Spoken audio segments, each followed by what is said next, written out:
तो गाइस जैसा कि आपने लास्ट एपिसोड के एंड में देखा था, ली गोस्वेल की बड़ी बहन ने अपनी ही छोटी बहन को घुटना दे मारा था। तो अब आगे और फिर इसके बाद सेनकुन की तरफ शिफ्ट हो जाता है। दुबई में अभी टाइम हो रहा होता है 9:40, वो भी सुबह का। और जो क्वीन रहती है ना, वो फ़ोन उठाती है, देखती है और फिर रख देती है। बेचारी सोच रही होती है सोफे पर बैठे हुए और कहती है उसने तो कम से कम मेरे को एक टेस्ट तक नहीं करा, ये पूछा भी नहीं कि मैं कैसी हूँ। और अगर मैं पहले टेस्ट करूँगी तो ये काफ़ी ज़्यादा अजीब लगेगा अगर मैं पहले मैसेज करूँगी। और साथ ही वो सोचते हैं कि डडल उसे किस तरह से चिढ़ा रही थी कि तू भाग जा दुबई, शिंग्यू तो मेरा है। ये याद करने के बाद क्वीन फटाक से अपना फ़ोन उठाती है और बोल रही होती है क्या मेरे को मून से पूछना चाहिए, लेकिन मैं उससे बोलूँगी क्या। लेकिन ये काफ़ी ऑकवर्ड है, ये बिल्कुल ऐसा नहीं लगेगा जैसे मैं हमेशा रहती हूँ। हम दोनों को एक दूसरे के साथ कांटेक्ट करना अब इतना भी पसंद नहीं। फिर क्या मेरे को डडल से पूछना चाहिए? नहीं, ये भी बिल्कुल ठीक नहीं लग रहा। मैं सोच रही हूँ कि वो क्या कर रहा होगा। क्या पहले मेरे को चिंगू को मैसेज करना चाहिए? क्या वो मेरे मैसेज का नाइसली रिप्लाई करेगा? वैसे देखा जाए तो हम दोनों के बीच की सारी गलतफहमियाँ अब क्लियर हो गई हैं। तो लगता है कि हम दोनों अब एक दूसरे के थोड़े क्लोज फ्रेंड हो गए हैं। इसलिए क्या मेरे को पहले मैसेज करना चाहिए? और हम देख पाते हैं कि क्वीन के साथ उसकी पूरी पैटर्न भी मौजूद रहती है। उसका भाई बोलता है आखिर प्रॉब्लम क्या है बहना? पार्क बोलता है माई लेडी क्या आप अनकंफर्टेबल फील कर रही हो? सेक्रेटरी बोलती है मैं श्योर नहीं हूँ कि आखिर हमारी माई लेडी के साथ हो क्या रहा है, लेकिन आपको आज का अपना शेड्यूल सुन लेना चाहिए। क्वीन थोड़ा खांसते हुए बोलती है ठीक है। तभी क्वीन का भाई उसे खोनी मारता हुआ कहता है क्या तुम सोंग जिंग को कॉल करना चाहती हो? क्या तुम उसे मैसेज करना चाहती हो? ओ लगता है कि मेरी बहना को इन चीज़ों में बिल्कुल भी एक्सपीरियंस नहीं है। क्वीन बोलती है चुप हो जाओ तुम। क्वीन का भाई बोलता है अरे तुम तो स्टूपिड हो, क्या तुम भूल गई आज ली मून यांग का मैच था? तुम उसे इस बारे में मैसेज करके क्यों नहीं पूछते कि आखिर मून का मैच कैसा रहा? तुम इस बारे में मैसेज कर सकती हो उसको।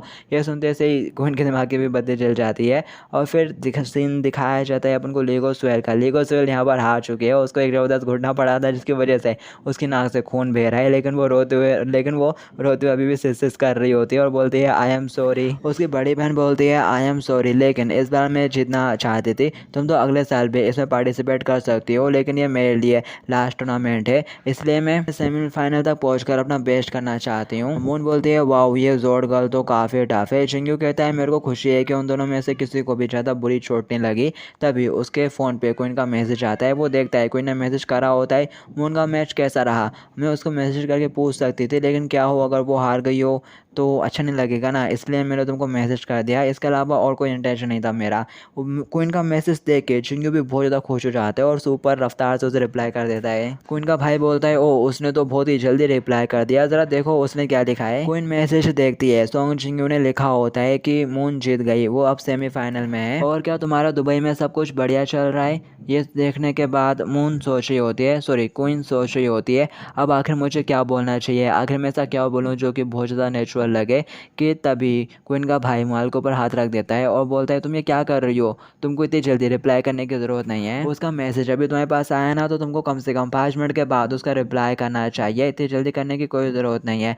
पार्क भी बोलता है हाँ मेरे हिसाब से यंग मास्टर सही बोल रहे हैं। उसकी सेक्रेटरी भी बोलती है मुझे माफ़ करना लेडी, लेकिन मैं अपने एक्सपीरियंस से बता रही हूँ कि ये चीज़ वाकई में अच्छे से वर्क करती है, आपको इतनी जल्दी रिप्लाई करने की ज़रूरत नहीं है, थोड़ा टाइम लीजिए। और वहाँ दूसरी तरफ सोंग जिंग्यू नर्स के ऑफिस पहुँच जाता है, कह रहा होता है हेलो क्या वो ठीक है, कुछ ज़्यादा हर्ट हो गया क्या वो बोलती है अरे सोंग जिंग्यू और वो ठीक है, उसे ज़्यादा गहरी चोटें नहीं लगी है, बस उसकी नाक बह रही है, नाक से ब्लड निकल रहा है, लेकिन वो रोना बंद ही नहीं कर रही है, बस रोई जा रही है। ये सुनने के बाद जिंग्यू उसके पास आता है और कह रहा होता है आगे तुम रो क्यों रही हो ली गोस्वेल, क्या सब कुछ ठीक है क्या इस वजह से क्योंकि तुम्हारी बहन? तभी वो रोते हुए कहती है मैं कितनी ज़्यादा बुरी पर्सन हूँ, मैंने अपनी ही बहन को मारने की कोशिश की और मेरे को विश्वास नहीं हो रहा कि मैंने उसको हराने की कोशिश की, मैं तो एकदम पागल हूँ, अब वो क्या मुझसे नफरत करेगी? जिंग्यू सोचता है तो अब समझ में आया कि ये क्यों रो रही है और वो उससे बोलता है अरे सब ठीक हो जाएगा, परेशान मत हो तुम, सब ठीक है। और फिर हमें वेडिंग रूम का सीन दिखाया जाता है जहाँ पर जगडो और हॉपेन अब बैठे हुए देख रहे होते हैं स्क्रीन की तरफ, क्योंकि अब अगला मैच 20 मिनट के अंदर शुरू होने वाला है, तो वो लोग बैठे हुए देख ही रहे होते हैं।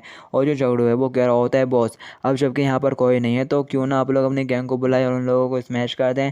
उसका बॉस कहता है जब ये टूर्नामेंट एंड हो जाएगा और क्वीन कंट्री के अंदर आ जाएगी तब अपन ये काम करेंगे। तभी यहाँ पर डडल आ जाती है और बोलती है क्या सोंग जिंग्यू यहाँ पर है? और फिर साथ ही वो रेफरी से पूछने लगती है यूं नहीं क्या तुमने सोंग जिंग्यू को देखा? जबकि हॉपेन उसकी तरफ देखते हुए कह रहा होता है ये बेटर होगा कि तुम टूर्नामेंट के एंड होने के बाद थोड़ा सतर्क रहो, मैं तुम सभी कुकी बास्टर्ड से छुटकारा पा लूंगा, तुमको मसल दूंगा, क्रश कर दूंगा, इसलिए जितना हो सके संभल कर रहना। बट डडल तो उसकी बातों पर ध्यान ही नहीं देती, वो तो उसे फुल्ली इग्नोर करते हुए दरवाज़ा बंद करके चली जाती है वहाँ से।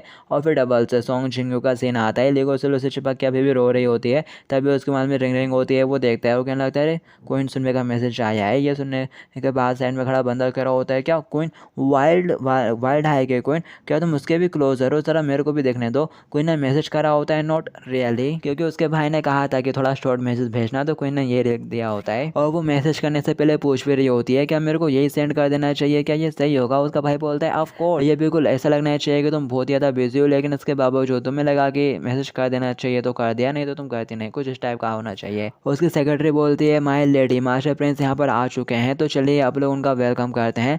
प्रिंस बोलती है ठीक है। उसका भाई कह रहा होता है क्या मेरे को भी जाना पड़ेगा, मैं नहीं जाना चाहता। और फिर इसके के साथ ही वो सभी लोग वहाँ से चले जाते हैं, बट क्वीन अपना मोबाइल वहीं टेबल पर छोड़ के चली जाती है। और पार्क बैठा हुआ रहता है, उसका फ़ोन रिंग होता है। पार्क कहता है अरे ये तो माय लेडी का फ़ोन है, और साथ ही वो फ़ोन खोल के देखता है तो जिंगू ने रिप्लाई करा होता है। पूछ रहा होता है क्या हुआ, क्या वर्क पे कुछ डिफ़िकल्टी है। पार्क देखता है मैसेज और कह रहा होता है तो सॉन्ग जिंगू ने रिप्लाई करा है माय लेडी को, मुझे क्या करना चाहिए, क्या मेरे को ये फ़ोन माय लेडी के पास ले जाना चाहिए। और फिर साथ वो कहता है ज़रा रुको, जितना हो सके मेरे को उतनी माय लेडी की मदद करनी चाहिए। वैसे भी मैं बचपन से उनके साथ हूँ, जब से वो एक छोटी लड़की थी, तो मैं उनकी तरफ से मैसेज तो कर ही सकता हूँ। और कह रहा होता है तो चलो अब मेरे को किस तरह का रिप्लाई करना चाहिए, क्या मेरे को माय लेडी की फीलिंग्स को थोड़ा ऐड करना चाहिए जिंगू को मैसेज करते समय, जिस टाइप का उनका रिलेशनशिप है। वैसे देखा जाए तो मेरे को इन चीज़ों के बारे में माय लेडी के कंपैरिजन में ज़्यादा एक्सपीरियंस है। और फिर सीन डबल से जिंगू की तरफ शिफ्ट हो जाता है। दरवाज़ा खोलते हुए यहाँ पर डडल आ जाती है और बोलती है सॉन्ग जिंगू यहाँ पर है। और फिर तभी वो सामने देखते हो, वो नहीं लगती है अरे सॉन्ग जिंगू।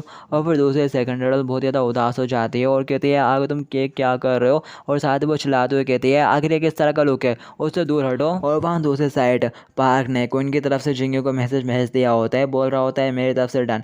लग रहा है कि मेरे लेक्चरर की जो स्किल थी यूनिवर्सिटी में जो मैंने सीखी थी अब वो जा चुकी है, लेकिन जो लाइन मैंने लिखी है वो तो भगवान के ऊपर भी वर्क करती है। और फिर डबल से सॉन्ग जिंगू का सीन दिखाया जाता है। डडल उदास कोने में बैठे आती है, फुसक फुसक के रोना शुरू कर देती है, बोलते है तुम कितने ज़्यादा क्रूर हो, मेरे होते हुए तुम किसी दूसरी फीमेल के साथ ऐसा कर रहे हो। सॉन्ग जिंगू मुझे इसकी उम्मीद नहीं थी। जिंगू कहता है ऐसा कुछ नहीं है जो तुम समझ रही हो, वो बस मैच के दौरान वो थोड़ी घायल हो गई थी तो मैं उसको देखने के लिए आया था। और फिर तभी वो देखता है और कहने लगता है अरे कोई सुन मैंने रिप्लाई करा है। और वो तब मैसेज देखता है तो उसमें लिखा होता है मेरे को अच्छा यहाँ पर इसलिए नहीं लग रहा है क्योंकि तुम यहाँ पर नहीं हो।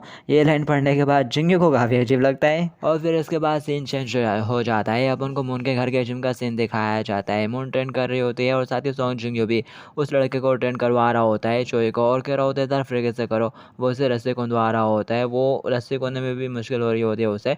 सॉन्ग जिंगू कहता है हाँ बहुत अच्छी तुम सही कर रहे हो, बस थोड़ा और कि तभी उसका पैर बीतता है और वो गिर जाता है। सॉन्ग जिंगू कहता है कोई बात नहीं है तो तुम्हारा फर्स्ट टाइम है ना, तुम अच्छा करने लगोगे थोड़ी देर बाद। और सब जबकि वो मन ही मन सोच रहा होता है आखिर किस तरह का पर्सन है, 1 घंटे में इससे 10 जंपिंग रोप भी नहीं हो पा रही अच्छे से। पीछे से मून पूछती है क्या वो ठीक है, और आखिर छोटी कहाँ चली गई, दिखाई नहीं दे रही। मैं तो काफ़ी सरप्राइज हूँ कि वो यहाँ पर नहीं है। जिंगू पहले उस बंदे को खड़ा करवाता है और कहता है कॉन्सेंट्रेट करो ज़रा फ्रिगे से करो। और साथ ही मून के सवाल का जवाब देते हुए बोलता है असल में डडल सुनबे को वो कुकिंग लेडी पकड़ के ले गई अपने साथ। और सुनबे अभी लोगों के यहाँ पर आना शुरू होने में लगभग 1 घंटा बाकी है ना। मून बोलती है हाँ लेकर तुम क्यों पूछ रहे हो। सॉन्ग जिंगू अपना बस्ता उठा के जाने लगता है, कह रहा होता है मेरे को अपने पार्ट टाइम जॉब के ऊपर जाना होगा, प्लीज़ इसके ऊपर नजर रखना। मून कहती है ऑल राइट, मैं भी बाद में तुम्हारी मदद करने के लिए आ जाऊँगी। सॉन्ग जिंगू कहता है रहने दो इट्स फाइन, वैसे भी आज कोई न्यू वर्कर आने वाला है पार्ट टाइम जॉब पर। और साथ ही ऐसा करने के बाद वो बाहर निकल आता है और कह रहा होता है ये अच्छा है, वैसे भी मुझे बुरा फील होता है जो वो मेरी हेल्प करने के लिए आती हैं, अच्छा नहीं लगता। और फिर दिखाया जाता है पीछे वो 2 बंदे छुपे छुपे देख रहे होते हैं, ये लोग चोई को बुली करने वाले बुलूज हैं। तो वो बोल रहे होते हैं ये बंदा बाहर निकल कर आया, वो चोई का क्या हुआ। दूसरा बंदा कहता है डम, वो तो निकलने का नाम ही नहीं ले रहा बाहर। तीसरा वो डबल से बोलता है चलो थोड़ी देर और रुकते हैं और उसके बाहर आने का वेट करते हैं, जबकि वो अंदर क्रंचेस मार रहा होता है। मून उससे बोलती है आखिर तो तुम हमारे स्कूल में आने का प्लान कर रहे हो नेक्स्ट ईयर से। वो बंदा हाँ बोलता है। मून बोलती है आखिर तुम ये क्यों करना चाहते हो, तुम वैसे ही क्यों नहीं रहते जैसे कि डडल ने कहा, तुम एक नॉर्मल लाइफ जियो और स्टडी के ऊपर फोकस करो और स्कूल जाओ अब नहीं। चोई बोलता है सभी लोग मुझसे ऐसा ही कहते हैं, लेकिन मैं दोनों तरफ से स्ट्रॉन्ग बनना चाहता हूँ, माइंड से भी और बॉडी से भी। मून कहती है हाँ मैन, तुम्हें तो बस 30 सेटअप करने में इतना ज़्यादा हार्ड स्ट्रगल करना पड़ रहा है। चोई बोलता है बड़े भाई सॉन्ग जिंगू मेरे इस बात को काफ़ी अच्छे से समझते हैं कि आखिर मैं ये क्यों करना चाहता हूँ, और अगर मैं अगले साल से वर्ल्ड हाई में चला भी चाहता हूँ तो मैं स्ट्रॉन्ग पर्सन में बन जाऊँगा। और तुम जानते भी नहीं मेरे को सॉन्ग जिंगू से कितनी ज़्यादा जलन होती है, वो कमाल के हैं। और साथ ही वो उठते हुए कहता है मैं वाकई में सोंग जुंगयू और तुम्हारी तरह स्ट्रॉन्ग बनना चाहता हूँ नूना। उसकी बात सुनने के बाद मून थोड़ी हैरान हो जाती है और फिर ज़रा गौर से उसकी तरफ देखती है और वो कहता है 13 पूरे हो गए। मून बोलती है वैसे देखा जाए तो ये सुपर क्यूट है। और फिर साथ ही मून के दिमाग में वही वाला प्लान आ जाता है। वो कह रही होती है ये तो सोंग जुंगयू के ऊपर फेल हो गया था, लेकिन हो सकता है कि इस बंदे के ऊपर वर्क कर जाए। और मून का प्लान बेसिकली ये होता है कि जो मून है वो इस बंदे को अच्छे से ट्रेन करेगी और फिर डायरेक्टर के पास ले जाएगी और ये बंदा कहेगा कि यंग मून सुनने की वजह से मैं ज़्यादा स्ट्रॉन्ग हुआ हूँ। ये सुनते ही डायरेक्टर यंग मून को A+ ग्रेड दे देंगे और इस तरह से मून का काम आराम से हो जाएगा। वो कहती है ये बहुत ज़्यादा ग्रेट प्लान है, शायद इस पर वर्क कर जाए। और फिर साथ ही वो उसके सिर के ऊपर हाथ रखती है, करीब आते हुए बोलती है तुम स्ट्रॉन्ग बनना चाहते हो क्यों? वो घबराए हुए आवाज़ में बोलता है हाँ। और वो खड़ी हो जाती है और बोलती है ऑल राइट, तुम बहुत ज़्यादा लकी हो। वो बॉनी और सोंग जुंगयू मेरे कंपैरिजन में कुछ भी नहीं है और ये बात आज तुम्हें पता चल जाएगी। मैंने वाइल्ड लीग के सेमीफाइनल तक क्वालिफाई करा है, तो चलो अब मैं तुम्हें अपनी ट्रू स्किल दिखाती हूँ। और साथ ही वो अपनी जैकेट उतार के फेंक देती है और बोलती है जो मैं तुमको दिखाने जा रही हूँ वो बॉक्सिंग का एक बहुत ज़्यादा इफेक्टिव मेथड है और मैं पूरे वाइल्ड हाई के सबसे ज़्यादा बेस्ट बॉक्सर हूँ। जो हैरानी के साथ मून की तरफ देख रहा होता है। मून फटाक से आगे बढ़ती है और उस बॉक्सिंग बैग के ऊपर पंचेस मारना शुरू कर देती है और ये नज़ारा देखकर वो घबरा जाता है। उसने पूरी पंचिंग बैग की बाग ठोक दी होती है और शर्माते हुए बोलते हैं मैं तुम्हें स्ट्रॉन्ग बना दूंगी, जबकि जो पूरी तरह से घबरा जाता है। और फिर इसके बाद हमें सोंग जुंगयू के पार्ट टाइम जॉब का सीन दिखाया जाता है। सोंग जुंगयू आया वो रहता है और नए अपने पार्टनर को देखकर वो चौंक जाता है, कह रहा होता है अरे तुम।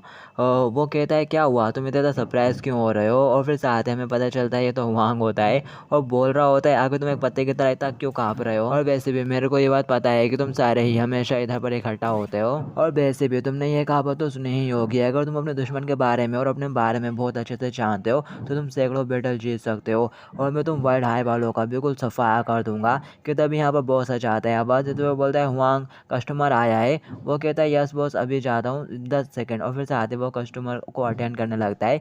बॉस जुंगयू के पास आता है और बोलता है हो तुम आ गए, क्या तुमने न्यू वर्कर को हाय बोला? ये वाकई में एक बहुत ज़्यादा काइंड हार्टेड बॉय है और साथ ही बहुत ही ज़्यादा नाजुक भी। जब एक कस्टमर ने उसे मना कर दिया था तो वो बाथरूम में जाके रो रहा था, इसलिए प्लीज़ इसका अच्छे से ख्याल रखना। वो उसकी बात सुनने के बाद सोंग जुंगयू हैरान हो रहा होता है। और फिर सीन डबल से मून के घर की तरफ शिफ्ट हो जाता है। ट्रेनिंग करने के बाद चोई सीढ़ियों से उतरता हुआ बाहर आ रहा होता है और कह रहा होता है मैं तो थक गया, मेरे पैर बहुत ज़्यादा कमज़ोर फील हो रहे हैं, ये वाकई में डिफ़िकल्ट है एक्सरसाइज करना और शायद ये बेटर होगा कि हमें जाके सोंग जुंगयू के पार्ट टाइम जॉब में उसका हाथ बटाऊं। और वो जा ही रहा होता है कि तभी पीछे से उसका बुली निकल आता है और चिल्लाते हुए कहता है चोई कहाँ जा रहा है, यू बास्टर्ड, रुक यहाँ पर आ। पीछे वाला बंदा कहता है तू कुत्ते अब तू बॉक्सिंग सीख रहा है? हाँ क्या सोच रहा है तू, बॉक्सिंग सीख के हमको पीट देगा? आगे वाला बंदा कहता है तो तू फाइनली बाहर निकल ही आया, बिना उन हाई स्कूलर के तू तो मारेगा बेटे। और साथ ही वो उसको जाके मारने लगता है और पीछे वाला बंदा अपने सीनियर्स को आवाज़ लगाया हुआ रहता है। ये लोग अपने साथ दो बड़े बड़े बंदों को भी लेकर आए हैं, शायद जो इनके सीनियर होंगे। उनका सीनियर बोल रहा होता है बाकी के लोग कहाँ पर है? जहाँ तक मुझे याद है तुमने कहा था कि 3 लोगों को संभालना है। और वो बुली चिल्ला दबा चोई से कहता है कुत्ते जल्दी से अपने उन हाई स्कूलर फ्रेंड्स को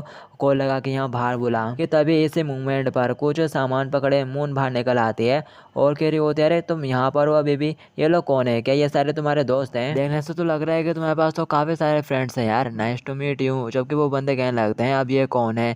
चोई कह रहा होता है इससे मेरा मतलब कि तभी वो बुली उसके सिर में मारना शुरू कर देता है और कह रहा होता है यू फंकी बास्टर्ड, अपना मुंह बंद कर। ये देखे मून कहती है तो ये लोग तुम्हारे दोस्त नहीं है। तभी उनमें से एक बुली आगे बढ़ के मून के सामने चौड़ा होने लगता है, कह रहा होता है आगे तू है कौन, क्या तू इसकी बेबी सिस्टर है, क्या तू उस हाई स्कूल के लड़के और बोनी लड़की की दोस्त है? और फिर साथ ही वो अपना पैर मारते हुए मून के हाथ में जो कचड़े की पन्नी रहती है ना उसे फोड़ डालता है और कह रहा होता है अपना मुंह बंद कर और यहाँ से दफा हो जा। यू कमीने, क्या तेरे को ये सिचुएशन समझ में भी आ रही है? यहाँ से दफा हो जा इससे पहले कि मेरा माइंड खराब हो जाए। जबकि मून कह रही होती है अरे नहीं ये तो मेरा लास्ट गावरेज बैग था यार। और फिर साथ ही वो सभी लोगों से कहती है गाइस जरा 1 सेकंड के लिए मेरी बात सुनो, अगर तुम ये सारा कचड़ा उठा के साफ कर देते हो तो मैं तुम्हें यहाँ से शांति से जाने दूंगी। मैं ऐसा प्रिटेंड करूंगी जैसे कि मैंने कुछ देखा ही नहीं। और तुम लड़के जो चोई को मार रहा है, अगर तुमने उसको एक और बार मारा तो मैं तुम्हें फोड़ डालूंगी। वो बंदा तेज चलते हुए कहता है यू कमीने, क्या कहा तूने, यू स्टूपिड। तभी मून उसके सिर के ऊपर हाथ रखते हुए उसे दबा के नीचे झुका देती है और बोल रही होती है कचड़ा बीनना स्टार्ट स्टार्ट कर। एक बार जब तू यहाँ की साफ सफाई कर देगा तो मैं तेरे को छोड़ दूंगी।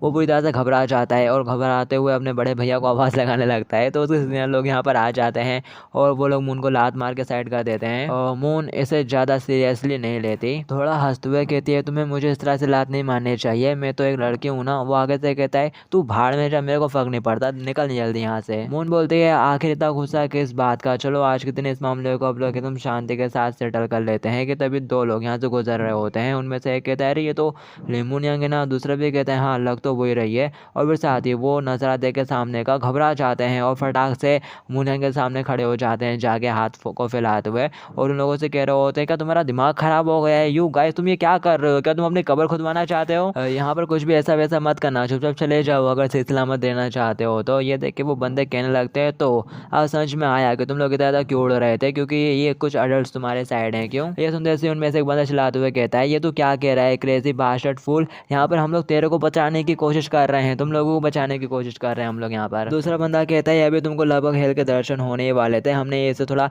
पीछे जल्दी से डाउन करके रखा हुआ है, नहीं तो तुम कहाँ होते आप, दिखाया जाता है। ये सुनते से वो लोग कहने लगते हैं क्या नर्क के दर्शन, वो लोग कह रहे होते हैं तुम बॉयज तो अभी भी काफी ज्यादा यंग हो, तुम्हारे सामने तो ब्राइट फ्यूचर पड़ा हुआ है, काहे को इसके साथ पंगा लेकर अपनी बॉडी बर्बाद कराना चाहते हो। उन लोगों की बात सुनने के बाद मून पीछे से चिल्लाते हुए कह रही होती है गाइस तुम लोग ये क्या बोल रहे हो, क्या मैं किसी तरह की मोशन नजर आते हो तुम लोगों को, हाँ। और वो दोनों बंदे फटाक से मून की तरफ देखते हैं, उनमें से एक कह रहा होता है वो तो बस ऐसे ही मौज मस्ती में यहाँ वहाँ थोड़ी हरकतें करते रहते हैं, वो तो अभी यंग है, प्लीज उनको माफ कर दो, उनके सामने इतना बड़ा फ्यूचर डाला हुआ है ब्राइट, वो बर्बाद हो जाएगा, प्लीज खुद को शांत कर लो। और दूसरा भी कह रहा होता है प्लीज सर इनको माफ कर दो। मून कह रही होती है हाँ मैं इनको छोड़ दूंगी, बस ये लोग यहाँ की साफ सफाई कर दें। ये सुनते से ही वो लोग चैन के सांस लेते हैं, जबकि वो सीनियर मून को उंगली दिखाते हुए कह रहा होता है इस बार खुद को लकी समझ, अगर फिर कैसे इस तरह का कुछ होता है तो जब तू अकेली होगी तो मैं तेरे को मार डालूंगा। और मैं तो सोच के बैठा था कि तेरे अंदर कुछ थोड़ी हिम्मत होगी, लेकिन तू तो बस बड़ी बड़ी बातें करना जानती है। पता नहीं ये बात शायद मून को ट्रिगर कर जाती है, उसके दिमाग में कुछ आइडिया आ जाता है, वो चोई की तरफ बढ़ती है और बोलती है तुमने मुझसे कहा था कि तुम स्ट्रॉन्ग बनने के लिए प्रैक्टिस कर रहे हो, और डडल ने तुमसे कहा था कि ये तुम्हारे लिए इम्पॉसिबल है। क्यों? वेल देखा जाए तो तुम एक प्रोफेशनल तो नहीं बन पाओगे, लेकिन अगर तुम थोड़ा हार्ड ट्राई करो तो डेफिनेटली तुम स्ट्रॉन्ग, इतने स्ट्रॉन्ग तो बन सकते हो कि जो आसपास तुम्हें ये कमीने दिख रहे हैं ना और तुम इनको हरा दो। तो क्या अब तुम इस बारे में क्यूरियस नहीं हो कि आखिर इनको हराने के लिए तुमको कितना स्ट्रॉन्ग बनना पड़ेगा। और साथ ही वो उसके करीब आ जाती है और बोलते हैं खुद को लकी समझो कि मैं यहाँ पर हूँ, अब मैं तुम्हें दिखाऊंगी कि एक प्रोफेशनल और एक स्ट्रीट फाइटर की पावर के बीच कितना बड़ा डिफरेंट होता है। उनको इस तरह से देखकर चोई मनी मन कहता है ये चीज तो काफी स्कैरी लग रही है। और फिर इसके बाद सिंह सोंग जिंगो की तरफ शिफ्ट हो जाता है, जो कि हुआंग के साथ मिलकर गाड़ियों की साफ सफाई कर रहा होता है। कि तभी यहाँ पर डडल अपना लंच बॉक्स लेकर आ जाती है और फिर वो सभी लोग मिलकर खाना शुरू कर देते हैं और आपस में थोड़ी बातचीत भी कर रहे होते हैं। और इनके साथ हुआंग को भी थोड़ा अच्छा लगने लगा होता है। कि तभी उसे एकदम से शौक लगता है, वो उठ के खड़ा हो जाता है और बोलता है अभी ये मेरे को क्या हो गया, हाँ मैं तो जस्ट एकदम पीसफुली इनका दिया हुआ खाना खाने ही वाला था। और साथ ही वो मन ही मन कहता है यू बास्टर्ड तुम लोगों को क्या लगता है कि तुम लोग मुझे बेवकूफ़ बना दोगे। तभी सोंग जिंगू लंच का डब्बा उठाते हुए उसकी तरफ करता है और बोलता है जरा तुम भी तो ट्राई करो इन एग रोल्स को, ये बहुत ज़्यादा अमेजिंग है, डडल्स में बहुत ही ज़्यादा डिलीशियस खाना बनाती है। ये सुनते से डडल शर्माना शुरू कर देती है और बोलती है सोंग जिंगू तुम तो मेरे को ज़्यादा ही तारीफ कर रहे हो, मुझे शर्म आ रही है। सोंग जिंगू डब्बा लेके उसके पास आता है और बोलता है तुम मुझसे उम्र में बड़े हो राइट, ठीक है अब से मैं तुम्हें बिग ब्रो बुलाऊंगा। ये सुनने के बाद हुआंग थोड़ा हैरान हो जाता है और सोचता है ये बंदा कितना ज़्यादा जेंटल है। और फिर इसके बाद से डबल से मून के जिम की तरफ शिफ्ट हो जाता है। हम देख पाते हैं मून ने उन दोनों बंदों को जिम के अंदर बुला लिया होता है और बॉक्सिंग ग्लव पहना दिए होते हैं। और फिर बाकी के दो बड़े बंदे आकर इन दोनों को, इनमें से एक को हेड गियर और जैकेट भी पहना देते हैं और कह रहे होते हैं इन प्रोटेक्शन वाली चीज़ों को अच्छे से पहन कर रखो नहीं तो तुम मारे जाओगे। और दूसरा बंदा कह रहा होता है भगवान का शुक्र है कि ली मुनियांग वहाँ सड़क पर सीरियस नहीं हुई, नहीं तो मैं परेशान हो जाता कि आखिर मैं इन डेड बॉडी की रिपोर्ट्स कैसे करूँ। हाँ अच्छी बात है कि अब मून यंग में काफ़ी ज़्यादा नाइजर हो चुकी हैं। मून भी ग्लव पहन के तैयार हो जाती है और मून बोलती है टाइम लिमिट या फिर जब तुम गिव अप कर दोगे या फिर बेहोश हो जाओगे तब ये मैच एंड होगा और इसे फ़र्क नहीं पड़ता तुम मेरे ऊपर हाथ यूज़ करो या अपने पाँव, अगर तुम मेरे को नॉकआउट करने में कामयाब हो जाते हो तो तुम्हारी जीत होगी। ये रूल बेहद ही ज़्यादा सिंपल है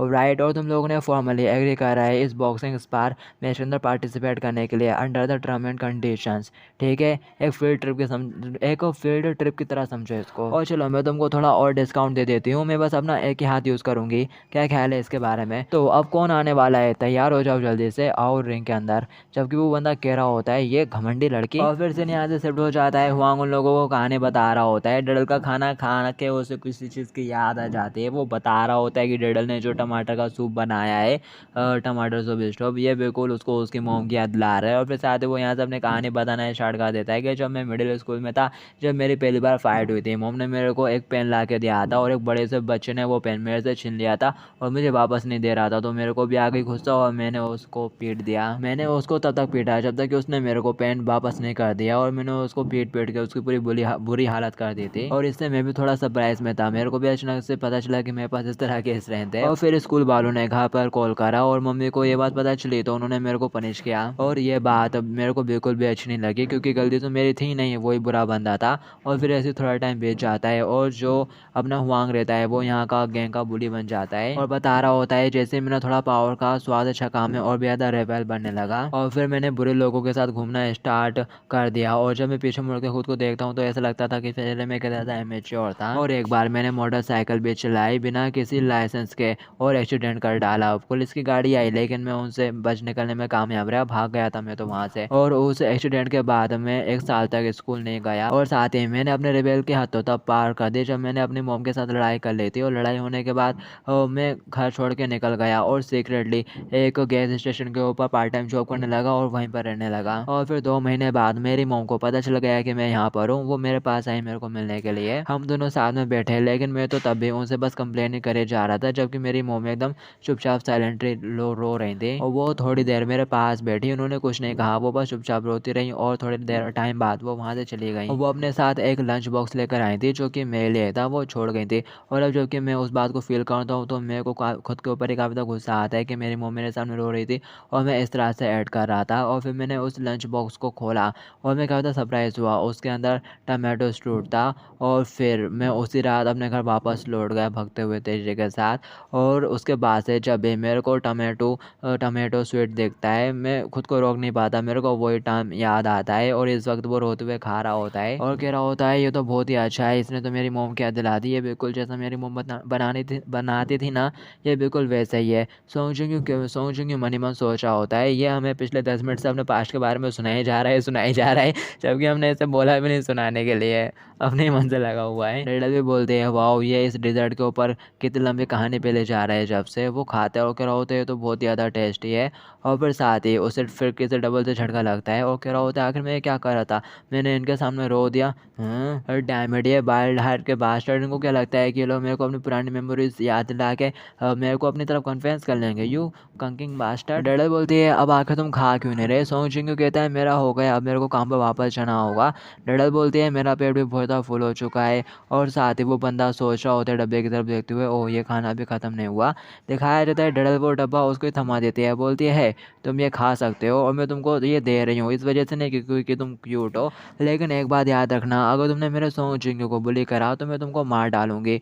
वो भी उस लंच को देख के कब तक खुश हो जाता है और कह रहा होता है ये तो बिल्कुल मेरी मोम की तरह ही लग रहा है। और फिर इसके बाद सिन डबल से मून के जिम की तरफ शिफ्ट हो जाता है। वो बंदा कह रहा होता है यू कमीने तुम क्या हमारे साथ खेलना चाहते हो हाँ। और साथ ही वो कह रहा होता है मैं तेरे को मार डालूंगा, तू कचड़े से ज़्यादा कुछ नहीं। और उसके ऊपर पंच ला देता है, कह रहा होता है तू मरेगी कुतिया। वो रिंग के अंदर होता है और मून के साथ फाइट कर रहा होता है और गालियाँ बके कह रहा होता है मर मर मर और हल्के से पंच ला रहा होता है। मून डॉज कर रही होती है और वो दूसरा बुली चिल्लाते हुए उसको चेयर कर रहा होता है, कह रहा होता है इसको मार डालो यंग चोल हूँ। और वो बंदा मून के ऊपर अटैक करे जा रहा होता है और कह रहा होता है तुम मुझे मारते क्यों नहीं, मेरे को मारो ना, आगे तुम डॉज क्यों कर रही हो हाँ, आगे तुम मेरे को मारने की कोशिश क्यों नहीं करती, तुम कमीनी में तुम्हारे पंचे से बिल्कुल भी नहीं डरता, तुम तो बस एक लड़की हो तो ऐसा दिखावा करना बंद करो कि तुम मुझे मारना नहीं चाहती। और ऐसा बिल्कुल भी मत सोचना कि तुम मेरे से बहुत ज़्यादा बेटर हो, यू कुतिया तू तो बस यहाँ पर थोड़ा शो ऑफ कर रही है क्योंकि तेरे पास एक हक फ्रेम है क्यों। और साथ ही वो उसे पंच मारता है बट मून डॉज कर जाती है और साथ ही उसे थोड़ा गुस्सा आ जाता है। वो कहता है क्या कहा तूने,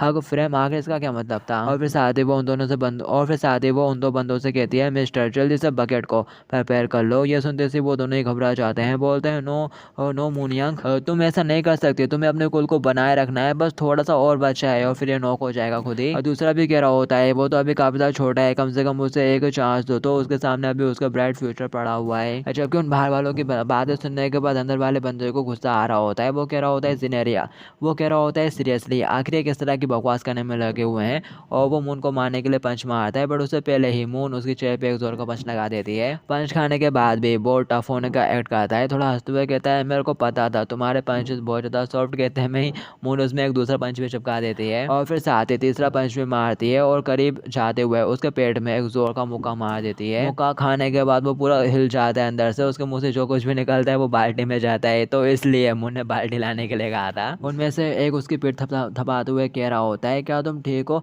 तुमने काफ़ी अच्छा करा, तुम काफ़ी लंबे टाइम तक जगह हैं यहाँ पर, तुम्हारे अंदर काफ़ी एनर्जी थी। जबकि दूसरा उसका उल्टी देख के कह रहा होता है, हो डियर, लगता है कि तुमने खाने में आज नूडल्स खाए थे, तुमको कुछ हेल्दी खाना चाहिए यार। मून पानी पीती है और बोलती है, अब अगला कौन है? और फिर तो वो दोनों बड़े बंदे खिसकाते हुए उसको रिंग से बाहर ले आते हैं और ये देख के वो बुली वाला बंदा काफ़ी ज़्यादा घबरा जाता है, लेकिन वो फिर भी कहता है, डेविन मेरे पता, मेरे को विश्वास है कि तुम कर सकते हो। दिखाया जाता है वो दूसरा बंदा रिंग में चढ़ने लगता है, वो दोनों हेडगियर और जैकेट के साथ उसके पास आने लगते हैं, कह रहा होता है जल्दी करो और इसे पहन लो। वो कह रहा होता है इसकी कोई ज़रूरत नहीं है, जबकि वो लोग उसके कहने में लगे हुए रहते हैं, अगर तुमने ये नहीं पहना तो तुम मुसीबत में पड़ जाओगे अगर मून यंग को गुस्सा आ गया। पर वो उनकी बातों को इग्नोर करता हुआ अंदर घुस जाता है। मून बोलती है, तुमको शो ऑफ करना बंद कर देना चाहिए और हेड गियर पहन लेना चाहिए। और वो बंदा कहता है, मेरे को तुम्हारी ये बकवास नहीं सुननी, और तुमने पहले कहा था कि तुम अपने सिर्फ एक ही हाथ का यूज़ करने वाली हो, तो मेरे को लगता है कि तुम्हें हेड गियर पहनना चाहिए। मून बोलती है, जिस तरह से तुम बात कर रहे हो इसको जज करने के बाद तो ऐसे लगता है जैसे कि तुम जानते हो थोड़ा बहुत फाइटिंग में कि फाइटिंग कैसे करते हैं, तुम फाइटिंग के बारे में थोड़ा कुछ जानते हो। ये दिखाया जाता है वो दोनों ही काफ़ी हैरान हो जाते हैं और साथ ही मून यंग भी वो बॉक्सिंग पोज में आ जाता है और कह रहा होता है, व्हाट्स रॉन्ग, क्या हो गया तुमको? क्या तुमने ये बिल्कुल भी एक्सपेक्ट नहीं करा था? क्या अब तुमको रिग्रेट हो रहा है कि तुमने कोई सी मिस्टेक कर दी? हाँ, मैं भी बॉक्सिंग का यूज़ करना जानता हूँ, भले ही अगर तुम्हारी स्किल मेरे से थोड़ी बेटर होती है, लेकिन फिर भी तुम तो बस एक लड़की हो, तो अब तुम क्या करने वाली हो, जबकि अपन दोनों ही बॉक्सर है अंडर द सेम कंडीशन। ये देख के बाहर वाले बंदे भी कहने लगते हैं, हो इसके गुड पोस्टर को देखते हुए तो ऐसे लग रहा है कि इसको काफ़ी अच्छे से आती है बॉक्सिंग। और वो बंदा हंसते हुए कहता है, तुमने बोला था एक हैंड, तो असल में तुम हो जो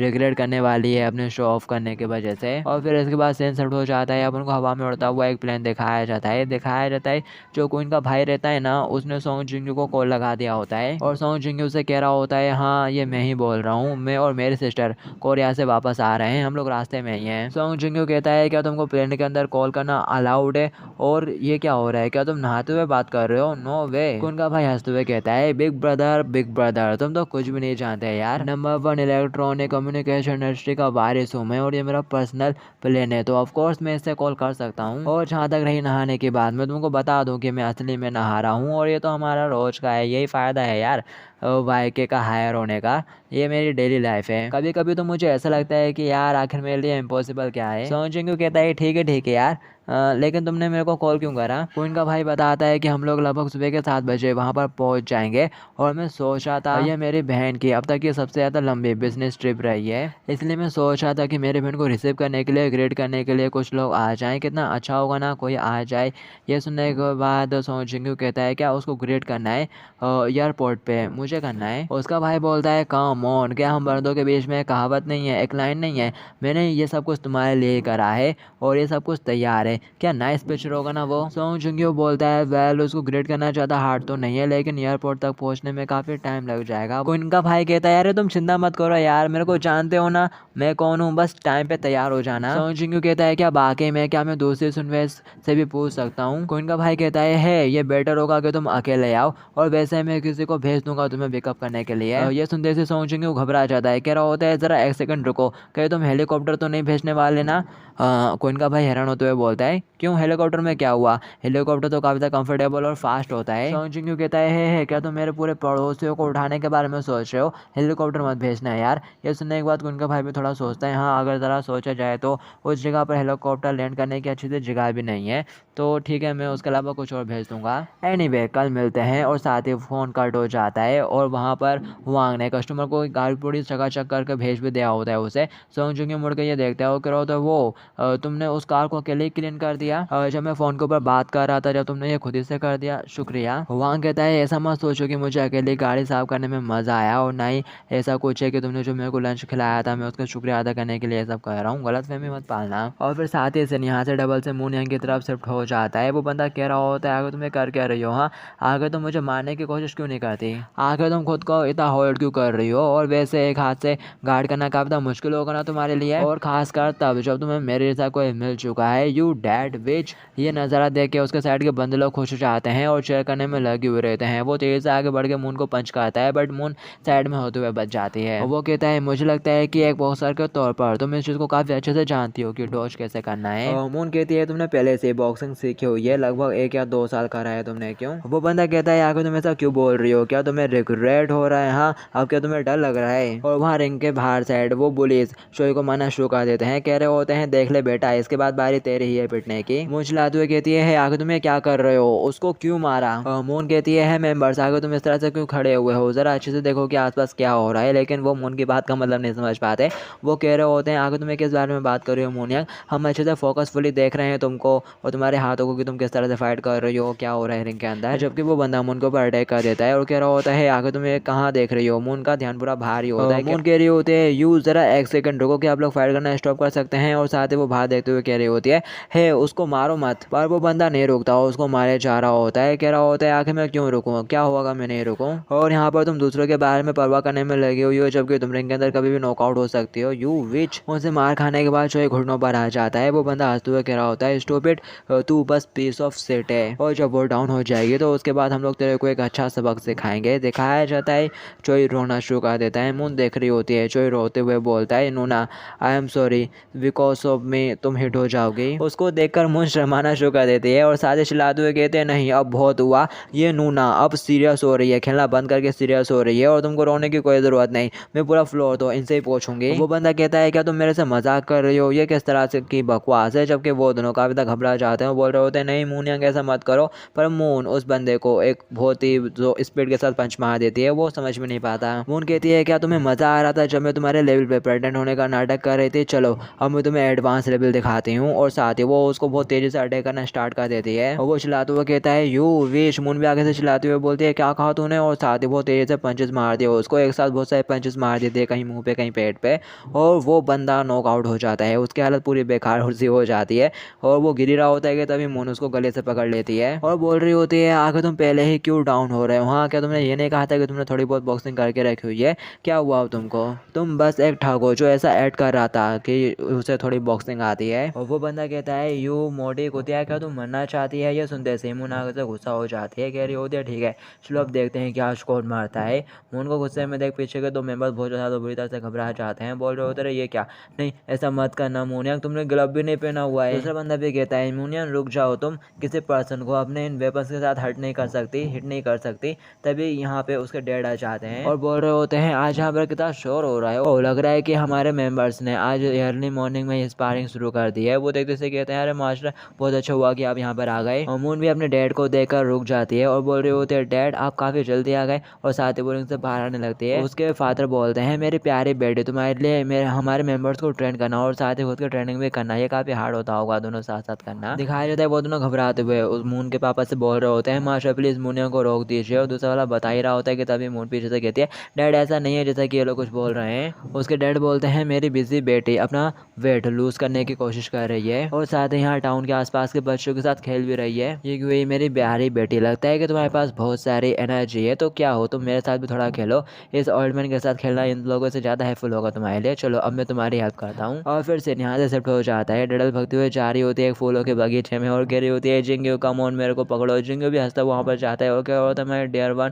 और फिर साथ ही डडल गिर जाती है। जिंगू घबरा जाता है, कह रहा होता है क्या तुम ठीक हो, और पास आके उसे संभालता है और बोल रहा होता है तुम्हें ज़रा संभल के रहना चाहिए, तुम बहुत ज़्यादा कीमती हो मेरे लिए। ये सुनते से डडल शर्माना शुरू कर देती है और फिर साथ ही वो उसके करीब बढ़ने लगती है। जिंगू कहते हुए वो भी सुनवे करते हुए उसके करीब आने लगता है। डडल बोलती है आगे तुम ज़्यादा क्लोज क्यों आ रहे हो। जिंगू बोलता है ऐसे ही रहो सुनवे, और फिर साथ ही हमें दिखाया जाता है डडल सपना देख रही होती है और सपने में आवाज़ निकाल रही होती है नींद में, और जिंगू उसकी तरफ देख रहा होता है और ड्राइवर भी अजीब सा रिएक्शन देने में लगा हुआ रहता है। तो दिखाया जाता है ये बस ड्राइवर और कोई नहीं, जिंगू का बॉस है, वो अशनोक को ड्रॉप करने जा रहा है। कह रहा होता है डर काफी तो ब्राइट बच्ची है। जिंगू कहता है हाँ, और आपको हमें इस तरह से छोड़ने की जरूरत नहीं थी, आप एक हफ्ते थक गए होंगे। उसका बॉस बोलता है अरे कोई नहीं, वैसे भी काफी लेट हो चुका था और मैं तुम लोगों का शुक्रगुजार हूँ कि तुम लोग हमेशा लंच बना के लेकर आते हो, तुम्हारे साथ काम करना अच्छा लगता है। और अब जरा मैं इस बारे में सोचूं तो अपन दोनों एक दूसरे के साथ काफी लंबे टाइम से काम कर रहे हैं। मेरे को याद है जब तुम मेरे पास पहली बार आए थे, तुम बहुत ज़्यादा छोटे थे वर्क के लिए। तो जिंगू कहता है हाँ, और आपको कोई आइडिया नहीं होगा कि इस चीज़ के लिए मैं आपके लिए कितना थैंकफुल हूँ कि आपने मेरे को यहाँ पर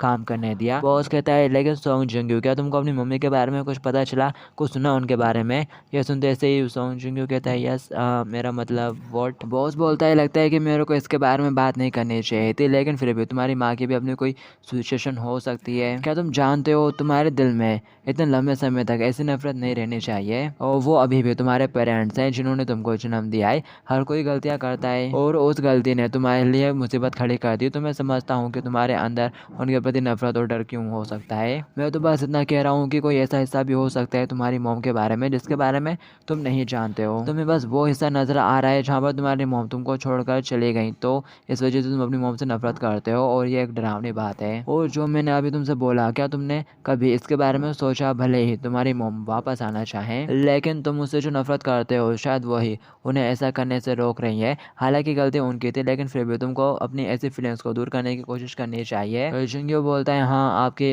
एडवाइस के लिए शुक्रिया मैनेजर। मैनेजर हंसते हुए बोलता है सोंग जिंगू, तुम्हारी वजह से वहाँ काम पर काफ़ी मज़ा आता है, और तुम्हारी क्यूट फ्रेंड की वजह से हम लोग काफ़ी सारे कस्टमर अट्रैक्ट कर पाते हैं, और साथ ही अब हमें एक न्यू वर्कर भी तो मिल गया है। तभी पीछे से डडल की आवाज़ें आना शुरू हो जाती है। वो कह रही होती है सोंग जिंगू, तुम जो चाहे वो कर सकते हो, और फिर साथ ही वो चलाते हुए कहते हैं रुको, तुम ये क्या कर रहे हो, मैं नहीं जानती, है बहुत ज़्यादा एम्बैरेसिंग है, अभी यहाँ पर लोग बहुत ज़्यादा छोटे हैं, मैं ये सब के लिए तैयार नहीं हूँ शायद। और फिर साथ ही वो कहती है चलो कर लो। और ये सब सुनने के बाद मैनेजर को बड़ा ऑकवर्ड लग रहा होता है, और सोंग जिंगू भी देख रहा होता है अपनी नज़रों से उन दोनों की तरफ। और फिर सीन यहाँ से डबल से जिम का दिखाया जाता है, और ली मून यंग के पापा बोल रहे होते हैं, ली मून यंग लगता है कि इन दिनों तुम्हारे अंदर डिसिप्लिन की काफ़ी कमी हो गई है। और मून बोलती है मैं ऑलरेडी काफ़ी टाइम से कर रही थी, और आखिर हर बार आप मेरे को इस तरह से क्यों बोलते रहते हो। ये सुनते ऐसे उसका डैडी बोलता है क्या तुम अपने डैडी से वापस मुँह चला रही हो? हाँ, तुमको क्या लगता है कि तुम बड़ी हो गई हो? हाँ, मुँह चलाते हुए कहती है मैं कोई बच्ची नहीं रही हूँ, अब मैं एक अडल्ट बन गई हूँ। उसके डैड बोलते हैं यू लिटिल पंक, तू अपने डैड से इस तरह से बात करेगी? जबकि मून कह रही होती है मेरे को अकेला छोड़ दो,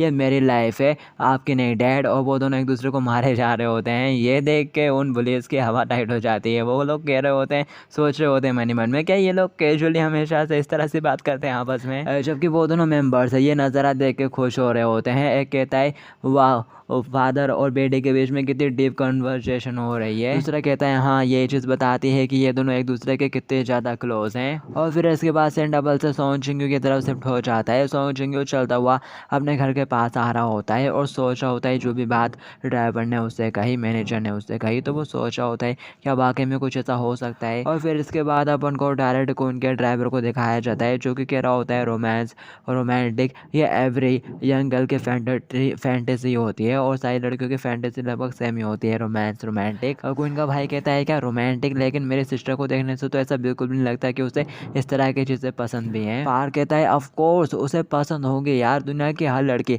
अंदर ही अंदर इसे पसंद करती है, और अपने मिस में उनसे थोड़ा डिफरेंट है। क्वीन का भाई कहता है एक रोमांटिक ग्रीटिंग सोंग जिंगू के साथ, ये इतना बुरा आइडिया भी नहीं है, और ये काफ़ी अच्छा होगा, और मैं एकदम श्योर हूँ इस बारे में।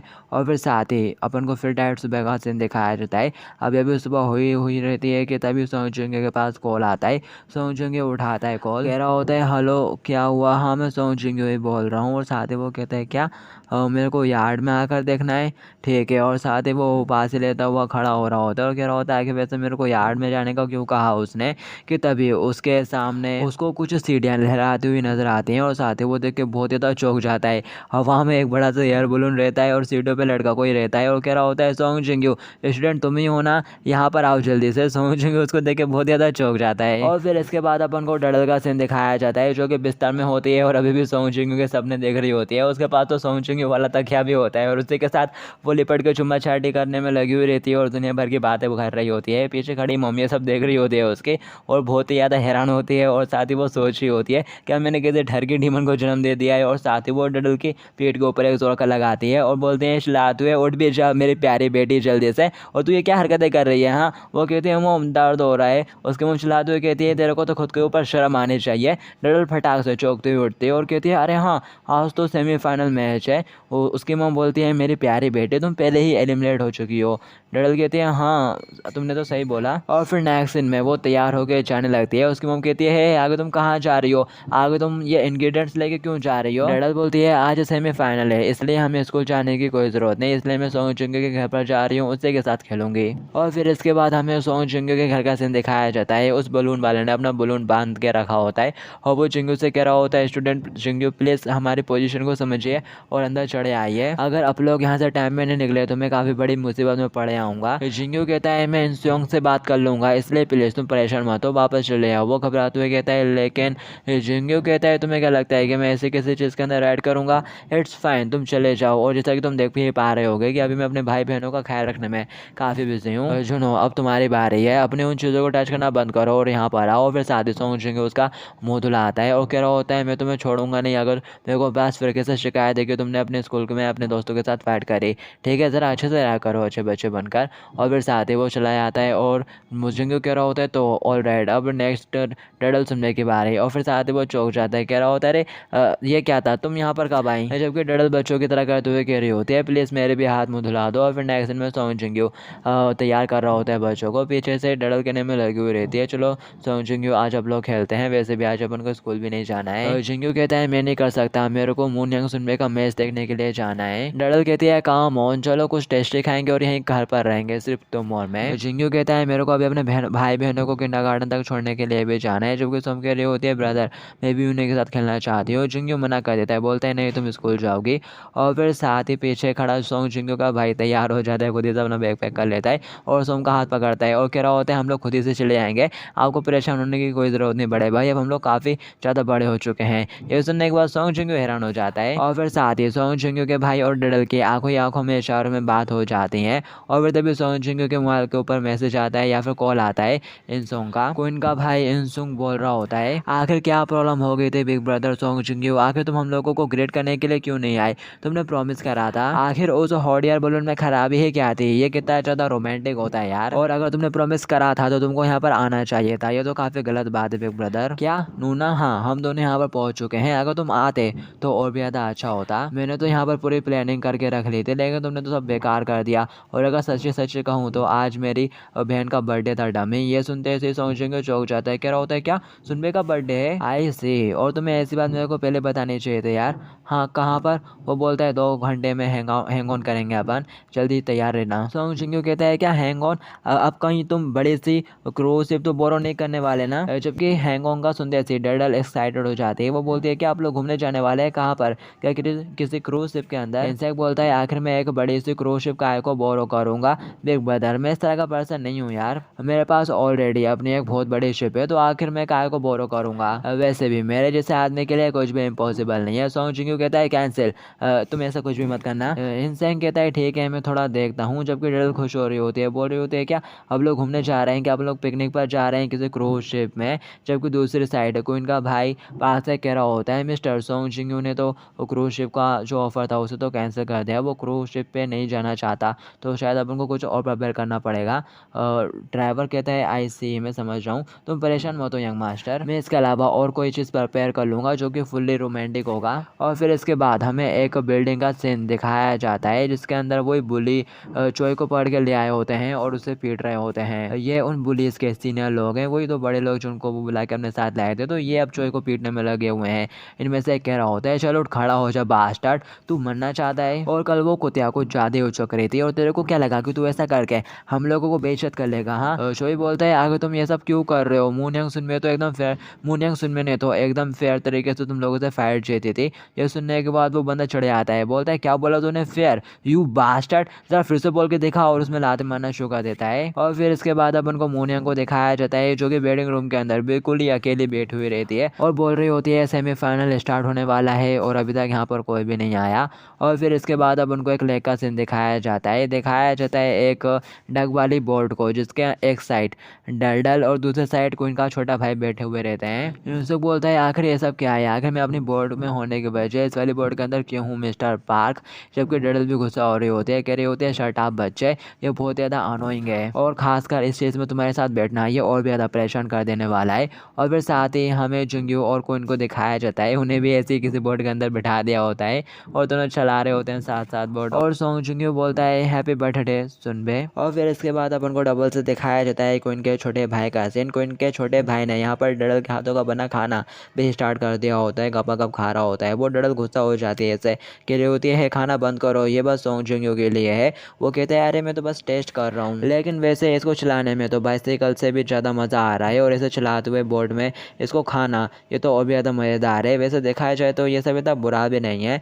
जबकि डडल काफ़ी ज़्यादा चिड़ी हुई रहती है, बोलती है शट आप, और कोइन और सॉन्ग जुंगयू की बोर्ड की तरफ भी देख रही होती है और कहती है पता नहीं आखिर वो सॉन्ग जुंगयू और कोइन वहाँ पर कर क्या रहे हैं, मैं बहुत ज़्यादा नर्वस हो रही हूँ। अगर आज उसका बर्थडे नहीं होता तो मैं यहाँ पीछे बैठ कर बिल्कुल भी नहीं देख रही होती। और साथ ही वो अपनी फैंटेसीज करने लगती है और सोच रही होती है कहीं मेरे को उस चुड़ैल ने फंसा तो नहीं दिया। सॉन्ग जुंगयू कहता है आज तो तुम्हारा बर्थडे है, लेकिन तुम इस चीज़ को अपनी फैमिली के साथ सेलिब्रेट करने के वजह यहाँ पर ये कर रही हो, क्या ये ठीक होगा। कोइन बोलते हैं हाँ ये ठीक है, वैसे भी मेरे बर्थडे वाला दिन कोई स्पेशल दिन नहीं है, ये भी बाकी दिनों की तरह ही है। मेरे फैमिली हमेशा बस कंपनी के काम में ही बिजी रहती है तो उनके पास टाइम नहीं, और मेरे को ऐसे ही बेटर लग रहा है, मैं थोड़ी देर ऐसे ही और रहना चाहूँगी। और क्या ये ठीक होगा, तुम भी तो ली मूनियंग को छोड़कर यहाँ पर आ गए हो। जिंगयू कहता है ऑफ कोर्स सभी ठीक ही होगा, मूनियंग सुन में अच्छे से फाइट कर लेगी दूसरों के साथ, और वैसे भी आज तो तुम्हारा बर्थडे है तो मैं इतना तो कर ही सकता हूँ। क्या तुम्हें कुछ चाहिए, क्या तुम कुछ चाहती हो। कोइन मना कर देती है और साथ ही मन में सोच रही होती है कितना ज़्यादा कंफर्टेबल है, इस तरह से टाइम बिताना कितना ज़्यादा पीसफुल है। और ये चीज़ मेरे को थोड़ा वरीड भी कर देती है कि कहीं इस ऑर्डिनरी लाइफ के, इस शांतिफुल लाइफ के मेरे को कुछ ज़्यादा आदत ना हो जाए। इस वजह से मेरा लाइफ का हर दिन थोड़ा हार्डर जा रहा है आजकल, और वैसे ये सब कुछ मुझे एकदम सपने की तरह फील दे रहा है। मैं ये तुमको बताना चाहती हूँ गाइस, लेकिन इट्स फाइन। और फिर साथ ही कोइन का वो जो रहता है ना, क्या नाम है उसका, बोट हवा में उड़ जाता है, ऐसे शायद उसकी इमेजिनेशन है, उसकी बोट हवा में उड़ रही हो और वो कह रही होती है सब कुछ कितना ज़्यादा कंफर्टेबल हो गया है आज। और वहाँ दूसरी तरफ सेमीफाइनल स्टार्ट हो चुका रहता है, ली मूनियंग फाइट कर रही होती है, ऑडियंस शेयर करने में लगी हुई रहती है। राउंड यहाँ पर ऑफ हुआ है तो दोनों फाइटर्स अपने अपने कोने में सांसें भर रहे होते हैं। ली मूनियंग कहती है आज तो मैं बहुत ज़्यादा थक गई हूँ और अभी तक उनमें से कोई भी यहाँ पर नहीं आया है, मैं यहाँ पर भूख से मर रही हूँ और सेमीफाइनल के अंदर फाइट कर रही हूँ, वो भी अकेले, डैम इट। और फिर साथ ही रेफरी उन लोगों को बुलाती है, कहती है तैयार हो तुम लोग, और फिर वो दोनों एक दूसरे के पास आते हैं, रेफरी चिल्लाते हुए कहती है फाइट। जबकि यहाँ पर मून को काफ़ी ज़्यादा भूख लगी रहती है और उसको काफ़ी ज़्यादा अकेलापन फील हो रहा होता है। और वहाँ दूसरी साइड सॉन्ग जुंगयू कोइन के साथ बैठा हुआ है एक ही बोर्ड के अंदर। दिखाते सॉन्ग जुंगयू तीसरी नज़रों के साथ कोइन की तरफ ही देख रहा होता है। कोइन यहाँ पर सो चुकी है, वो सोच रहा होता है ये यहाँ चलती बोर्ड में सो गई, लगता है कि ये बहुत ज़्यादा टायर्ड थी, थकी हुई थी, और ऐसा लग रहा है कि ये अभी है काफ़ी अच्छा सपना देख रही है। और दूसरे सेकंड सॉन्ग जुंगयू बुरी तरह से घबरा जाता है क्योंकि कोइन के बाल पानी में जा रहे होते हैं और वही नींद में उड़ा के उसी तरफ गिरने वाली होती है शायद। और वहाँ दूसरी साइड कोइन का छोटा भाई डडल का खाना गप खाए जा रहा होता है। ये देख के डडल को गुस्सा आए जा रहा होता है, वो कहती है अब रुक भी जा। डडल उसके ऊपर बहुत ज़्यादा चिल्लाती है कि खाना बंद कर दे, बट कोइन का भाई सुन ही नहीं रहा होता है तो डडल भी तंग आके उसको एक जोर का लपड़ा दे मारती है और कहती है ये तुम्हारे लिए बेटर होता है, जब मैं अच्छे से बोल रही थी तभी तुम मेरी बात सुन लेते हैं। हाँ, कोइन का भाई कहता है आखिर तुम ये कैसे कर सकती हो। और फिर साथ ही वो चमकती आंखों के साथ डडल की तरफ देखते हैं मुस्कुराते हुए और बोलता है नूना तुम पहली एक ऐसी लड़की हो जिसने मुझे मारा। और फिर नेक्स्ट सीन में दिखाया जाता है ये सभी लोग मून के पास पहुंच जाते हैं टूर्नामेंट वाली जगह पर। दिखाया जाता है मून को जिसकी हालत काफ़ी बेकार हो रही रखी रहती है, चेहरा सूझा हुआ रहता है, बेचारे अभी भी फैट से आई है ना।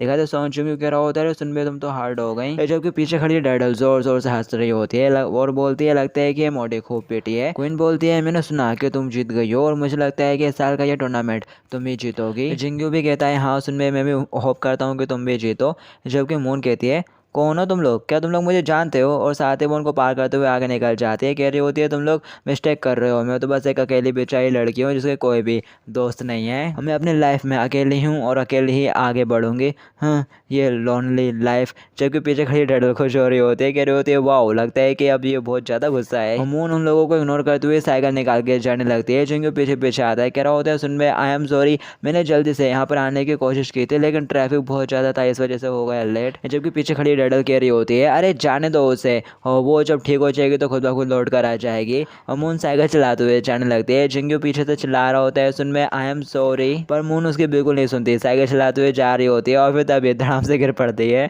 और साथ ही बच्चों की तरह जोर जोर से रोना भी शुरू कर देती है। कह रही होती है तुम लोग सालों दूर भाग जाओ, तुम लोग मेरे बिल्कुल भी अच्छे दोस्त नहीं हो, दोस्त ही नहीं हो तुम लोग मेरे यहाँ, मैं बस अकेली हूँ, मैं एक लोनली वुल्फ हूँ, मैं बस पेड़ के उस आखिरी पत्ते की तरह हूँ, मुझे तुम्हारी कोई ज़रूरत नहीं। डडल बोलती है अरे अरे बस भी कर, रोना बंद करो बेबी, सब कुछ ठीक हो जाएगा। जिंगू भी आके उसको दिलासा देता है, कह रहा होता है सॉरी सुन बे, इतना गुस्सा होने की ज़रूरत नहीं है। जबकि मुन फुसकते हुए बोलती है मैं रिंग के अंदर अकेली थी, मैंने अकेले और राउंड लड़े और फर्स्ट राउंड तो ऐसा लग रहा था जैसे कि पूरा एक साल हो। और फिर तभी मुन को चोई के बारे में याद आता है। वो बोलते हैं अरे चोई ने कहा था कि वो आने वाला है लेकिन वो भी नहीं आया। आखिर चोई जैसा एक जेंटलमैन लेट कैसे हो सकता है कि तभी उसके मोबाइल पे कुछ आता है। वो देखती है, बोलती है ये क्या है, उन लोगों ने चोई को मारकर फोटो भेजी होती है शायद मुन को। जिंगू बोलता है अरे ये तो चोई है। डडल कहती है तो ये बिद्दी फ्रिके से पिट गया। मुन ये देखते से फटाक से अपनी साइकिल उठाती है और पेडल मारते हुए बहुत जोरों से जाने लगती है तेजी के साथ और कह रही होती है चिल्लाते हुए आखिर उनकी हिम्मत कैसे हुई मेरे प्यारे से बॉयफ्रेंड को टच करने की, मैं उनमें से एक को भी नहीं छोड़ूंगी, तोड़ डालूंगी, फोड़ डालूंगी। और वो चिल्लाते हुए जोर से साइकिल चलाते हुए जा रही होती है। जिंगू उसके पीछे पीछे भागने लगता है, कह रहा होता है सुन बे, तभी पीछे से डडल बोलती है अरे सोन जिंगू भागने की कोई जरूरत नहीं,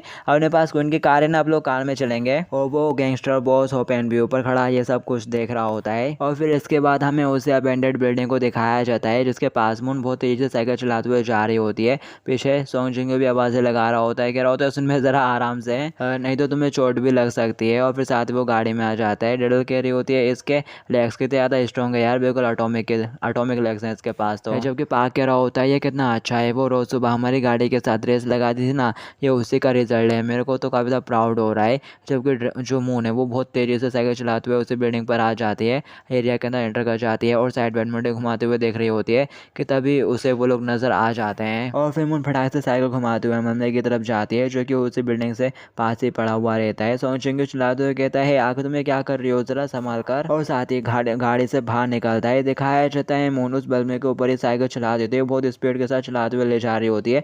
ये देख के डडल और सोन चिंगू दोनों बहुत ज़्यादा चौंके हुए रहते हैं। डडल कहती है अरे ये क्या, और डडल बोलती है अरे क्या ये चुड़ैल पागल हो गई है। और फिर साथ ही मून जंप कर देती है उसे मलमे के ऊपर से साइकिल चलाते हुए और घुस जाती है उसी वाले फ्लोर के अंदर जहाँ पर वो लोग हैं और कह रही होती है तुम लोग तो मरोगे अब लड़को। दिखाया जाता है वो मून को आते थे काफी तक घबरा जाते हैं और मून बोलती है लास्ट टाइम तो मैं तुम्हारे ऊपर ईजी हो गई थी और तुम्हें छोड़ दिया था और ऐसा लगता है कि तुम लास्ट टाइम का सबक अच्छे से नहीं सीखे, अब मैं तुम्हें डेफिनेटली बिल्कुल भी नहीं छोड़ूंगी, एक अच्छा सबक सिखाऊंगी।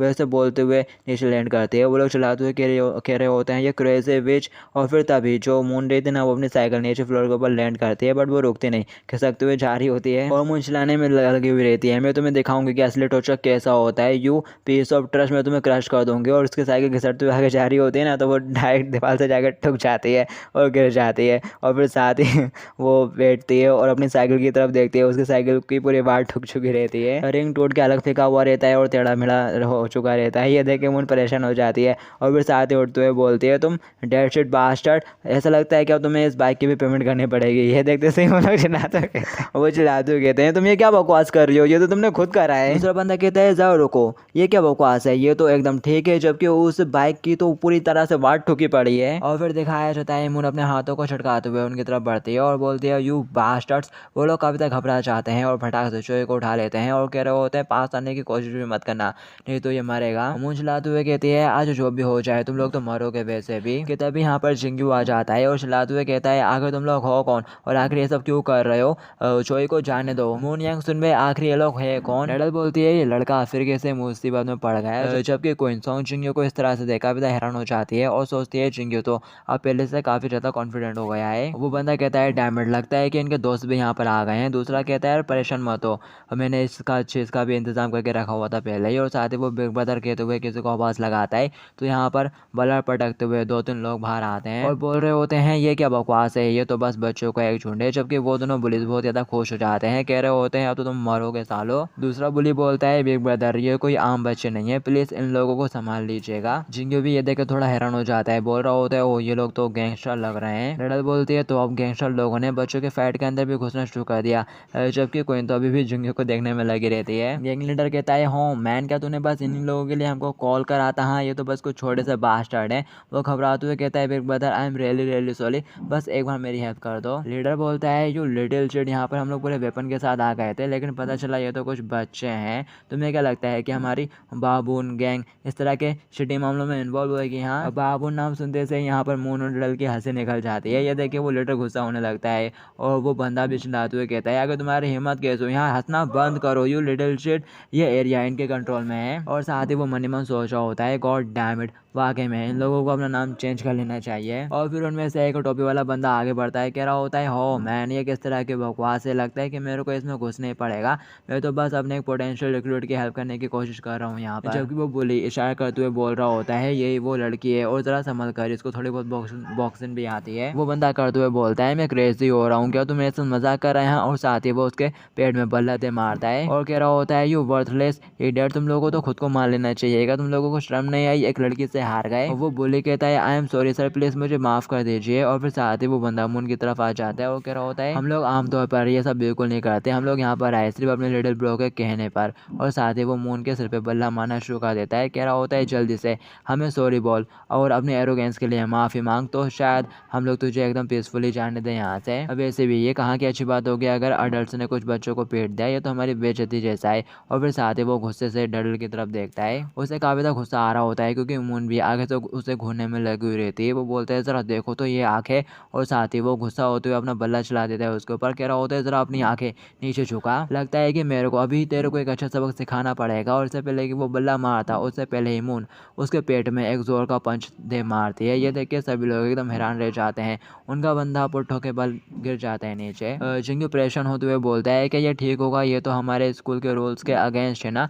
रेडल बोलती है इट्स फाइन, वैसे भी इन लोगों ने हमको यहाँ पर पहले फंसाया था और इसके अलावा क्वीन भी यहाँ पर है, अगर कुछ गड़बड़ होगी तो क्वीन संभाल लेगी। ये देखिए वो गैंग वाले बहुत ही ज़्यादा गुस्सा हो जाते हैं और मून से कह रहे होते हैं तो कुतिया क्या तू यहाँ पर अपनी कब्र खुदवाना चाहती है? हाँ अब तो तुम सारे मरोगे। मून भी आगे से गुस्सा हो जाती है, कह रही होती है तो आना तू कचड़ा कहीं का, आगे तुम लोगों की हिम्मत कैसे हुई मेरे लिटिल ब्रो को टच करने की, मैं तुम पे से किसी के ऊपर भी इजी नहीं जाने वाली। कि तभी यहाँ पर होपन आ जाता है और कह रहा होता है जगडू, तो उसका जगडू बहुत तेज से आगे जाके उस गैंगस्टर के चेहरे पे घुटना दे मारता है, वो नीचे साइड गिर जाता है। जगडू चिल्लाता हुआ कहता है सभी लोग सुनो ध्यान से, कोई भी यहाँ पर अपनी एक मसल तक मूव नहीं करेगा, हमारे बॉस कुछ कहना चाहते हैं। जबकि वो बंदा थोड़ा उठते हुए कहता है ये क्या बकवास है, अब तुम लोग कौन हो? जगडू चिल्लाता हुआ कहता है शट अप बेवकूफ। सोंग जिंगू कहता है अचानक से ये लोग यहाँ पर क्यों आ गए? डडल कहती है लगता है कि यहाँ पर गैंगस्टर पे गैंगस्टर आए जा रहे हैं और इन दोनों का जरूर शायद इन दोनों गैंगस्टर का आपस में कुछ होगा। और पेन कहता है तुम सभी लोग सुनो मेरी बात ध्यान से, मैं यहाँ पर तुम लोगों की कोई हेल्प करने के लिए नहीं आया हूँ, हम लोग तो बस इन कचड़ों को इनका लेवल दिखाने के लिए आए हैं। वो गुस्सा होते हुए खड़ा हो जाता है और कह रहा होता है क्या कहा तूने, क्या तू मरना चाहता है? कि तभी होपेन उसके पैर के ऊपर लात मारता है और वो डबल से गिर जाता है। होपेन कहता है जगडू जरा इन बाबून गैंग्स के बॉस को कॉल लगाना। जगडू कहता है हाँ बॉस, और साथ ही वो बाबून के बॉस की डिटेल भी बताना शुरू कर देता है। बाबून गैंग के बॉस का नाम भी बाबून है, बाबून के। और साथ ही जगडू ये भी बताता है कि वो लास्ट टाइम हमारे पास आया था हमसे मिलने, खुद को अपन से इंट्रोड्यूस कराने के लिए। और फिर साथ ही वो कॉल लगा के होपेन के कान पे रखता है मोबाइल। होपेन बोलता है ये मैं हूँ होपेन, लास्ट टाइम जो हुआ था वो याद ना तेरे को? तेरे लड़के लोग यहाँ मेरे एरिया में आकर मुसीबत खड़ी करने की कोशिश कर रहे हैं, क्या तूने उनको ये करने के लिए भेजा है? और फिर साथ ही जगडू उन मोबाइल को उन बंदों के सामने करता है और कह रहा होता है चलो अब तुम लोग अपने बॉस से बात करो। और जैसे वो फ़ोन को कान में रखता है तो उसका बॉस उसको चिल्लाना शुरू कर देता है, कह रहा होता है व्हाट द हेल, आगे तुम लोग वहाँ पर क्या कर रहे हो? हाँ जल्दी से यहाँ वापस आओ यू शिटी बास्टर्ड्स। अपनी बॉस की बात सुनने के बाद वो बंदा बेकाबदा घबरा जाता है और फिर वो सारे ही तुम दबा के यहाँ से भग जाते हैं। होपेन कहता है मैं फिर से कह रहा हूँ मैं यहाँ पर तुम लोगों की कोई मदद करने के लिए नहीं आया था, बात सिर्फ इतनी है कि मैं नहीं चाहता कि ये सारे कचड़े लोग तुम्हारे साथ कुछ करें जब तक कि मैं खुद एक रास्ता नहीं निकाल लेता तुम्हारे पिछवाड़े के ऊपर लात मारने का। और साथ ही वो क्वीन की तरफ देखते हुए बोलता है वैसे लास्ट टाइम जो हुआ था उसको मैं अच्छे से फिगर आउट नहीं कर पाया, अगर तुमने मेरे को एक झटके में कैसे हरा दिया था, लेकिन अभी ये फिनिश नहीं हुआ है, मैं ये सब खुद फिनिश करूंगा, वो भी खुद के दम पर। चलो जगडू चलते हैं यहाँ से। जगडू भी कहता है यस बॉस, और वो लोग चले आते हैं वहाँ से। जबकि मून कह रही होते हैं वैसे ये काफी क्यूट था क्यों? होपेन कह रहा होता है जरा बताओ कहीं मैं थोड़ा फ्रेंडली तो नहीं लग रहा था? जगडू कहता है ऑफ कोर्स नॉट बॉस, आपने तो उनको सुपर डरा दिया था, वो लोग तो कांप गए एकदम। बस गाइस इस एपिसोड के लिए इतना ही है, बाकी के स्टोरी आप लोग नेक्स्ट एपिसोड में जानेंगे। जब तक के लिए आप वीडियो को भर भर के लाइक और कमेंट करते रहना ताकि मैं मोटिवेट रहूँ नेक्स्ट पार्ट लाने के लिए। तो ठीक है, मिलूंगा आपसे फिर किसी के नेक्स्ट पार्ट में, जब तक के लिए टू बी कंटिन्यूड।